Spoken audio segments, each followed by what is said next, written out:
అందరికీ నమస్కారం.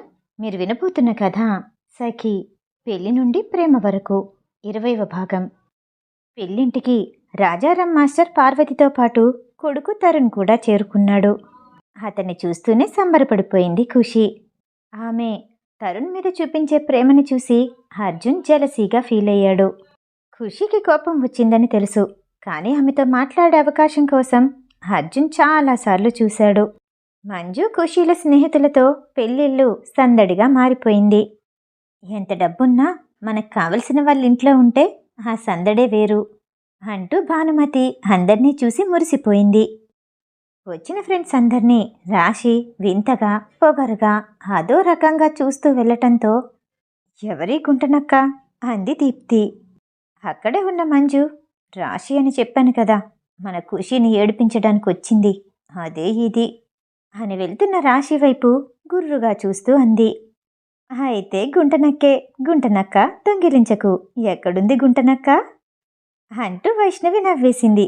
ఆమెతో కలిపి అందరూ నవ్వేశారు. వెనకాల నవ్వులు గట్టిగా వినపట్టంతో రాశి వారి వైపు కోపంగా చూసి మూతి తిప్పుతూ గదిలోకి వెళ్ళిపోయింది. అన్వేష్ అక్కడికొచ్చి, గర్ల్స్, సాయంత్రం పార్టీ ఉంది, అది కుమారేడి అంటూ చుట్టూ చూశాడు. అన్నా ఇక్కడా అన్న గొంతు వినపడిన వైపు చూశాడు అన్వేష్.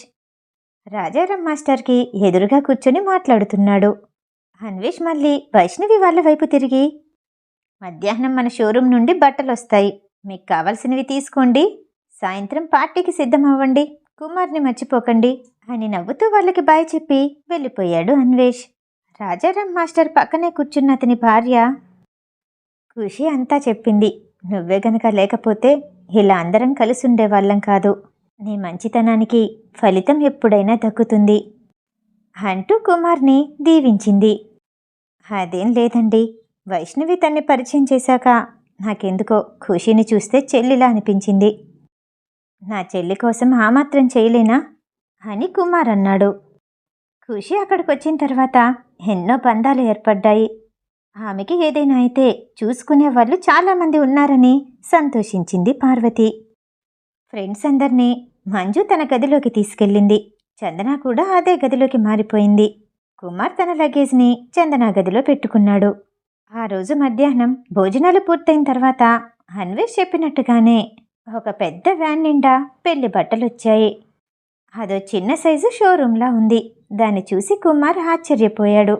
అందులో నుండి మేనేజర్, ఇద్దరు సేల్స్ గర్ల్స్ దిగారు. వెనకాలే అన్వేష్ కూడా వచ్చాడు. అన్నా, మా కోసం ఇవన్నీ తెప్పించావా, నిజంగా నచ్చినవి తీసుకోవచ్చా అన్నాడు కుమార్. ఇవి ఆడవాళ్ళకి మాత్రమే, నీకోసం వెనకాలొస్తుంది అంటూ అతని భుజం మీద చెయ్యి వేసి మరో వ్యాన్ వస్తున్న వైపు అన్వేష్ చూపించాడు. అదొక చిన్న వ్యాన్. కుమార్ కళ్ళు ఆశ్చర్యంతో మరింతగా విచ్చుకున్నాయి. నా తమ్ముడు కోసం ఆ మాత్రం ఉండాలి అంటూ నవ్వేశాడు అన్వేష్. అందరూ తమకి నచ్చిన రంగులు, ఇష్టమైన మోడల్లో ఎన్నుకోవడంలో మునిగిపోయారు. వచ్చిన మేనేజర్ సేల్స్ గర్ల్స్ కోసం ఖుషి కాఫీ తీసుకొని వచ్చింది. ఖుషిని చూడగానే మేనేజర్కి పేపర్లో వేసిన వార్త గుర్తొచ్చింది. అవునో కాదో తెలుసుకోవటానికి అన్వేష్ వైపు చూసి, మేడం చూస్తే ఈ ఇంటి మనిషిలా ఉన్నారు, ఎవరో తెలుసుకోవచ్చా సార్ అన్నాడు. అందులో అనుమానమేం లేదు, నువ్వనుకున్నది నిజమే, మన బాస్కి బాస్, మనందరికీ పెద్ద boss, wife of Arjun sir అని ఖుషి వైపు ప్రేమగా చూస్తూ అన్నాడు అన్వేష్. అర్జున్ అప్పుడే మెట్లు దిగొస్తూ ఆ ఇద్దరి సంభాషణ విన్నాడు. వైఫ్ ఆఫ్ అర్జున్, ఆ మాట అతనికి కొత్తగా కాదు, బాగుంది అనిపించింది. సంతోషంగా ఉన్నందరూ వస్తున్న అర్జున్ వైపు చూసి వెనకాలే ఉన్న రాశిని చూసి మొహం మార్చేశారు. రాశికి ఆ వాతావరణం చిరాగ్గా అనిపించింది. అందరూ తన్నలా చూడటం ఇబ్బందిగా ఉంది. ఆమె ప్రత్యేకత ఏంటో నిరూపించుకోవాలి అనుకుంది. మేనేజర్ వైపు చూసి, చూడండి, ఈ బట్టలన్నీ చాలా చీపుగా ఉన్నాయి, 50,000కి పైన లేవా, నేను ఇలాంటివన్నీ వేసుకోవటం ఎప్పుడైనా చూసారా అంటూ కళ్ళు తిప్పుతూ పొగరుగా అంది. నీ బాబు తెచ్చిపెట్టిన డబ్బులు కాదు కదా, ఎలాగన్నా వాడతావు. అన్వేష్ చిన్నగా కొనుక్కొని అర్జున్ పక్కకొచ్చి అక్కడున్న ఖుషి ఫ్రెండ్స్ అందరినీ పరిచయం చేశాడు. తెలుసు, కాలేజ్లో చూశాను అంటూ కుమార్కి షేక్ హ్యాండ్ ఇచ్చి మిగతా వారిని చూస్తూ పలకరింపుగా నవ్వాడు. అర్జున్, ఖుషీకి కూడా ఓ చీర తీసుకుంటే బాగుంటుంది, అది నువ్వే సెలెక్ట్ చేయి అన్నాడు అన్వేష్. అర్జున్ అక్కడున్న శారీస్ అన్నీ చూస్తూ ఉండగా పూనం శారీస్తో ఉన్న బండిల్ కనిపించింది. రాశి కోపంగా కనిపించేసరికి మేనేజర్ ఆమె వైపు చూస్తూ, మేడం, మీకోసం ప్రత్యేకంగా తెప్పిస్తున్నాము, 10 నిమిషాలు వెయిట్ చేయండి అంటూ ఆమెని శాంతపరిచాడు. అర్జున్ ఆ బండిల్ని తెరవమంటూ ఓసారి ఖుషీ వైపు చూశాడు. ఆమె తలదించుకునే ఉంది.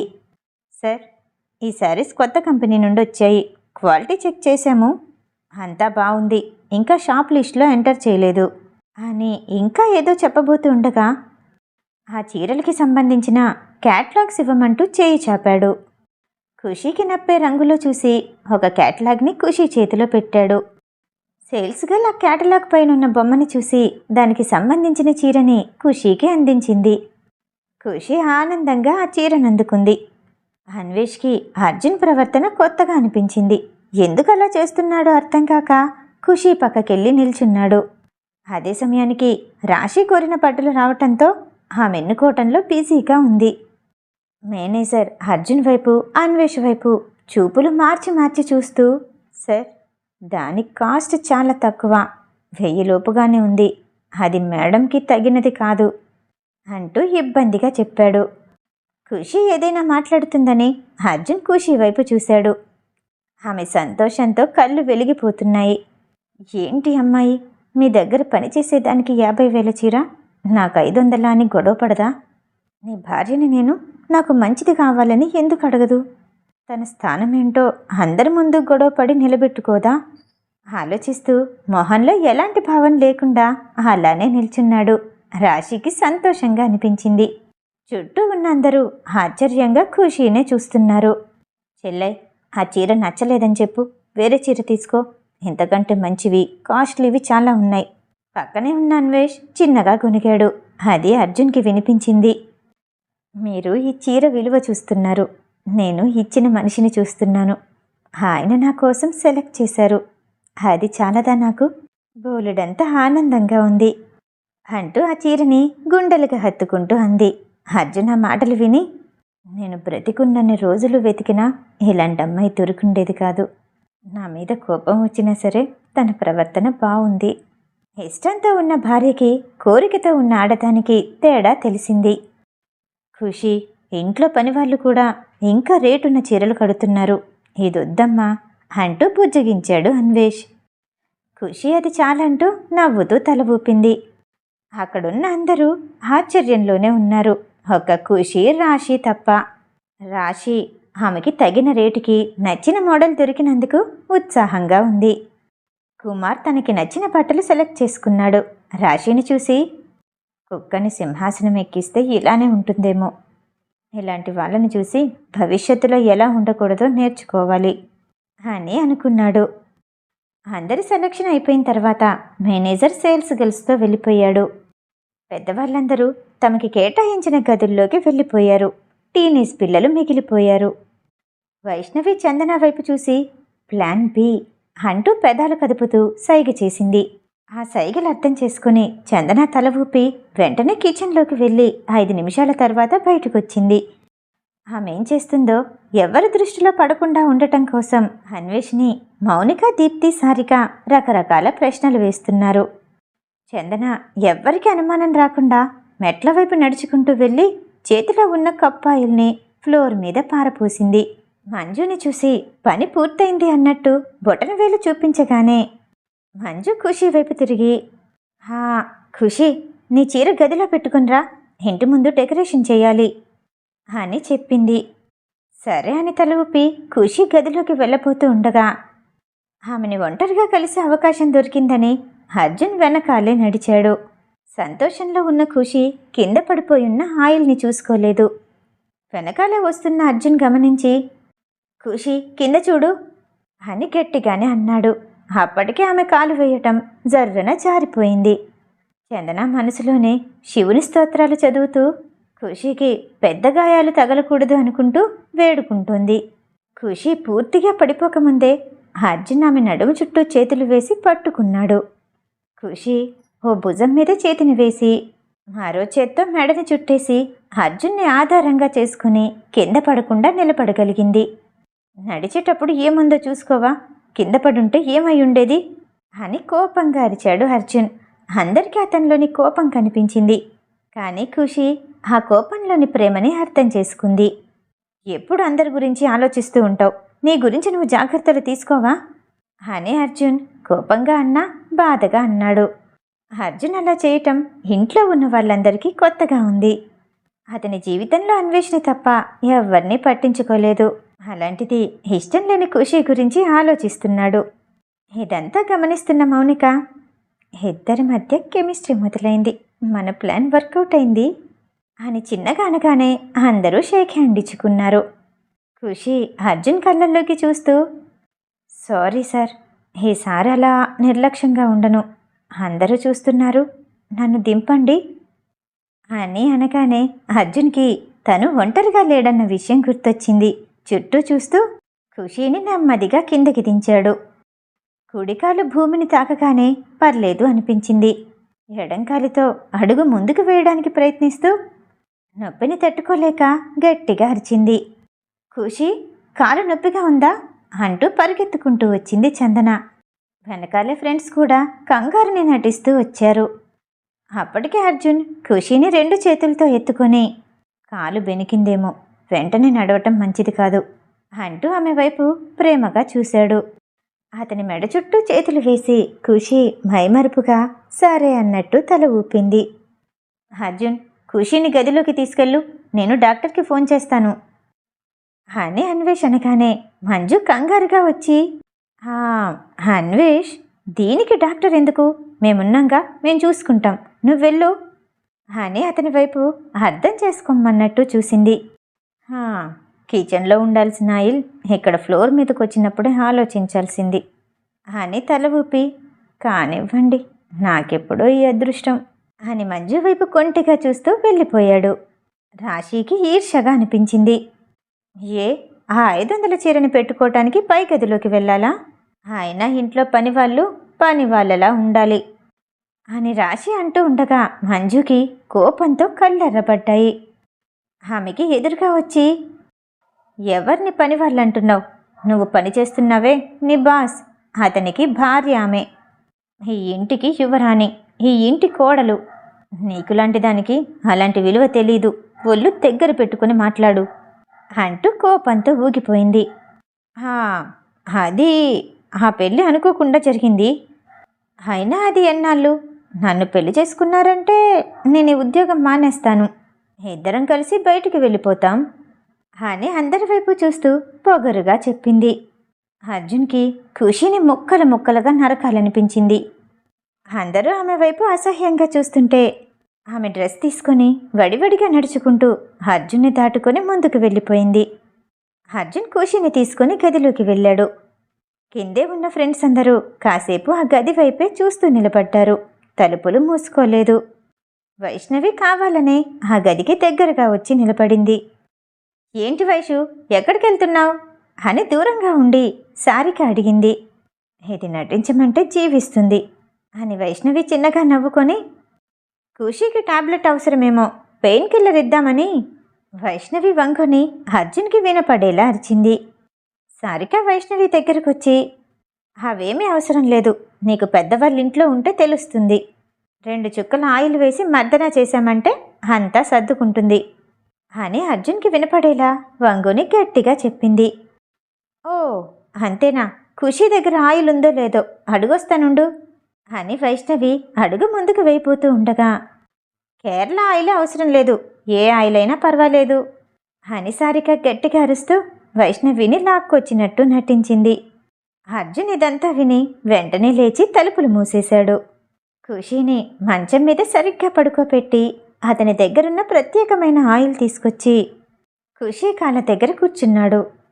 ఏం చేస్తున్నారు, వాళ్ళు అలానే అంటారు, నేను వెళ్తాను అంటూ కంగారు పడింది ఖుషి.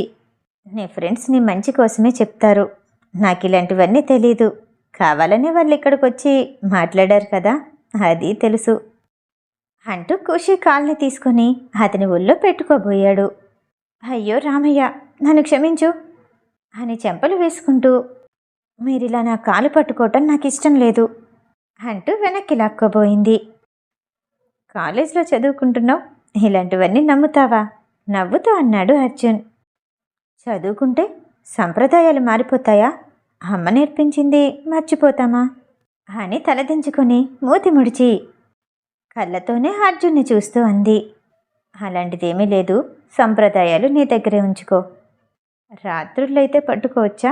ఎలాంటి తప్పు లేదా అని అర్జున్ అంటూ ఆమె కాలుని తీసి అతని ఒళ్ళో పెట్టుకున్నాడు. అర్జున్ ఏ ఉద్దేశంతో అంటున్నాడో అర్థమయ్యి సిగ్గుపడిపోయింది ఖుషి. అరచేతిలో కొంచెం ఆయిల్ పోసుకుని పాదం వరకు వచ్చిన చీరని నెమ్మదిగా పైకి జరిపాడు. పసుపు పచ్చ రంగులో ఉన్న కాలుని చూసి అలానే ఉండిపోయాడు అర్జున్. మీకు ఇలాంటివన్నీ తెలీదు, నేను రాసుకుంటాను అంది ఖుషి. అర్జున్ వెంటనే స్పృహలోకొచ్చి, నేను నేర్చుకుంటాను, నువ్వు చెప్తూ ఉండు, నేను చేస్తాను అని ఆమె కాలు నుండి చూపుని పక్కకి తిప్పుకోకుండానే అన్నాడు. ఖుషి అదంతా గమనించట్లేదు, తన కాలు నొప్పి గురించి మాత్రమే ఆలోచిస్తోంది. అర్జున్ ఆమె పాదాన్ని మడమని నెమ్మదిగా మసాజ్ చేస్తూ, నన్నేమన్నా అడగాలా? రాశితో తనకున్న సంబంధం గురించి చెప్పాలన్న ఉద్దేశంతో అడిగాడు. అది ఖుషీకి అర్థమైంది. ఆహా లేదు, నేనేమి అడగను, మీరు చెప్పొద్దు అంది ఖుషి. రాక్షసి, నీ భార్యని నేనున్నాను, ఎందుకు దాంతో తిరుగుతున్నావని అడగొచ్చుగా. నా మీద హక్కులన్నీ నీకే ఉన్నాయి, ఎందుకది అందరికీ చెప్పట్లేదు అని మనసులోనే అనుకుంటూ నెమ్మదిగా మసాజ్ చేస్తూ చీరని నెమ్మదిగా పైకి జరుపుతూ మోకాలి వరకు మసాజ్ చేస్తూనే ఉన్నాడు. అర్జున్కి ఆమె కాళ్ళను చూస్తుంటే ఇంకా ఆ చీరని పైకి జరపాలనిపించింది. మనిద్దరి మధ్య కావాలనుకుంటున్నది ఫిజికల్ రిలేషన్ ఒక్కటే కాదు, నీ మనసులో నన్ను భర్తగా అనుకోవాలి. భర్తతో భార్య ఎలా గొడవ పడుతుంది, అలా పడాలి అని మనసులోనే అనుకుంటూ నెమ్మదిగా మసాజ్ చేస్తూ మోకాలి పైకి చేతిని జరిపాడు. అప్పటి వరకు అతను చేస్తున్న మసాజ్కి హాయిగా అనిపించి ఖుషి కళ్ళు మూసుకుంది. మోకాలి పైన తగిలిన అతని స్పర్శకి తుల్లిపడింది. వెంటనే చీరని కిందకి జరుపుతూ, వద్దనుకుంటూనే ఇదంతా చేయించుకుంటున్నాను, నాకు నచ్చట్లేదు, చూడండి నా కాలు నొప్పి తగ్గిపోయింది అంటూ 2 పాదాలు కింద పెడుతూ కూర్చుంది ఖుషి. అవునా, అప్పుడే తగ్గిపోయిందా? పాదం దగ్గర తగ్గింది, ఆ నరం పైన కూడా నొప్పి వస్తుందేమో, ఏది చూడని అని కొంటెగా అంటూ ఆమెని వెంటనే పడుకోబెట్టి చీరని అంతే వేగంగా మోకాలి పైకి జరిపి తొడ మీద చిన్నగా గిల్లాడు. ఖుషి అమ్మ అని అరవగానే, చూసావా ఇంకా నీకు నొప్పి తగ్గలేదు, ఉండు నీకు మెడిసిన్ ఇస్తాను అంటూ వంగుని గిల్లిన చోట పేదాలతో మెత్తగా స్పృశించాడు. ఖుషీకి మత్తుగా అనిపించింది. నొప్పి తగ్గిందా అని ఆమె కళ్ళల్లోకి చూస్తూ అడిగాడు. కళ్ళు గుండ్రంగా తిప్పుతూ, లేదు ఇంకొంచెం ఉంది అని ఖుషి అనేసరికి అర్జున్కి ఉత్సాహంగా అనిపించింది. ఆమె తొడని చేత్తో అదుముతూ చిన్నగా ముద్దిస్తూ, నా దగ్గర నుండి ఎప్పుడూ తప్పించుకుంటావు, ఈసారి వదలను అంటూ అతని చేతిని మరింత పైకి చెరపబోయాడు. ఖుషి తిల్లిపడి చీరని సరిచేసుకుంటూ లెగిసి నిల్చుంది. ఆమెని గోడవారిగా జరిపి కదలకుండా అటూ ఇటూ చేతులు పెట్టి తల వంచి ఆమె పెదాల మీద ముద్దివ్వబోయాడు. పంతులుగారు చెప్పిన 4 రోజులు ఆ ముందు రోజే పూర్తయినట్టు ఖుషీకి గుర్తొచ్చింది. తనకు కూడా భార్యాభర్తల బంధం కావాలని, అతనితో ఆమె సంబంధాన్ని నిలబెట్టుకోవాలని అనిపించింది. 6 నెలల తర్వాత రాశిని పెళ్లి చేసుకున్నా పర్వాలేదు, ఒంటరిగా ఉండిపోవాలి అనుకుంది. ఇద్దరి పెదాలకి మధ్య జరుగుతున్న దాడిని ఖుషి ఆపడానికి ప్రయత్నిస్తూ, ఇప్పుడొద్దు, ఈరోజు రాత్రి అంది ఖుషి. అర్జున్ ఆమెకి దూరంగా జరుగుతూ ఆశ్చర్యపోయాడు. ఏంటి నిజమా అని అడగగానే ఖుషి సిగ్గుతో తలదించుకొని అవును అన్నట్టు తల ఊపింది. నువ్విలా ఒప్పుకుంటే నిన్నొకటి పిలవాలనుకున్నాను, పిలవనా? అర్జున్ ఆమె వైపు ప్రేమగా చూస్తూ అన్నాడు. ఖుషి మాట్లాడకుండానే ఏంటి అన్నట్టు అతని వైపు చూసింది. కన్నమ్మ, ఈ రాత్రికి నిజంగా నా సొంతమవుతావా అని ఆమె చెంప మీద చేయి వేసి కళ్ళల్లోకి చూస్తూ అడిగాడు. అతని చేతి మీద ముద్దిస్తూ కనురెప్పలు వేస్తూ, నిజంగా ఇలా పిలవాలనుకున్నారా? బాగుంది. ఎప్పుడు తింగరు బుజ్జి అని పిలుస్తారు అని పేలగా అడిగింది ఖుషి. ఆమెని కౌగిలించుకొని వీపు మీద నుండి చేతులు నడుము కిందకి జారుస్తూ గట్టిగా అతనికి దగ్గరగా లాక్కొని, అది అప్పుడు, ఇప్పుడు కాదు, నువ్వెప్పుడు నాకు కన్నమ్మవే అంటూ ఆమె కనురెప్పల మీద ముద్దిచ్చాడు. ఖుషి కళ్ళు మూసుకునే ఉండిపోయింది. రాత్రి వరకు ఎందుకు, ఎప్పుడు కుదరదా అని అర్జున్ అనగానే అతన్ని మంచం మీదకి తోసేస్తూ, ఎదురుచూపుల్లోనే ఆనందం ఉంటుంది, వెయిట్ చేయండి అని లేడి పిల్లలా గెంతుతూ నవ్వుతూ తలుపులు తీసుకుని బయటికి పరిగెత్తింది. ఆమెలా సరదాగా నవ్వుతూ పరిగెడుతుంటే అర్జున్కి హాయిగా అనిపించింది. గది బయటకొచ్చి చేతులు కట్టుకొని భుజాన్ని గుమ్మాన్ని కానిస్తూ నిల్చొని పరిగెడుతున్న ఆమె వైపు సంతోషంగా చూశాడు. ఆ నవ్వులు వినడానికి సిద్ధంగా ఉన్న ఫ్రెండ్స్ అందరూ ఒకరికొకరు హైఫైవ్ ఇచ్చుకున్నారు. అందరూ కూర్చుని మాట్లాడుకుంటూ, మన ప్లాన్ వర్కౌట్ అయింది, ఖుషీగా ఉంది. అవును, ఆ చీర కొన్నప్పుడు మీరంతా ఖుషీని గమనిస్తున్నారు, కానీ నేను అర్జున్ సార్ని చూశాను. ఆయన ఖుషీ నుంచి ఏదో ఎక్స్పెక్ట్ చేస్తున్నారు. అదేంటో కనిపెట్టాలి మనం అంది వైష్ణవి. మిగతా కథ తర్వాయి భాగంలో. ఈ కథ వింటాం మీకు నచ్చినట్టయితే లైక్ చేసి సబ్స్క్రైబ్ చేయండి. మళ్ళీ రేపు కలుద్దాం. నమస్తే.